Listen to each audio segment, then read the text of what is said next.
No mundo fascinante das abelhas, existe uma espécie para lá de especial, a Uruçu do chão. Conhecida por sua importância na natureza e por produzir um mel delicioso, essa abelhinha é um tesouro que merece ser conhecido e protegido.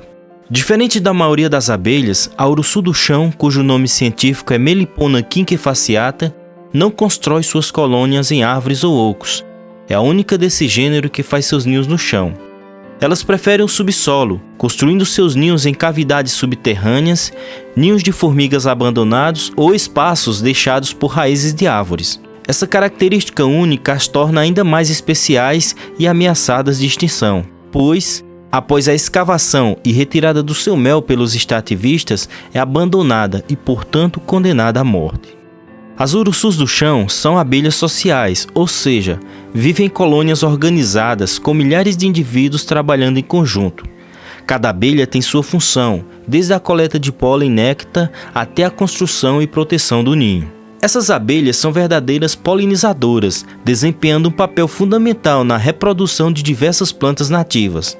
Ao visitar as flores em busca de alimento, elas carregam o pólen de uma flor para outra, garantindo a produção de frutos e sementes. Além de serem importantes polinizadoras, as uruçus do chão nos presenteiam com mel delicioso e nutritivo. Esse mel, de sabor suave e adocicado, é apreciado por muitos e pode ser utilizado de diversas formas na culinária. A uruçu do chão é uma abelha nativa do Brasil, presente em diversas regiões do país. Sua preservação é fundamental para a manutenção da biodiversidade e para garantir a produção de alimentos.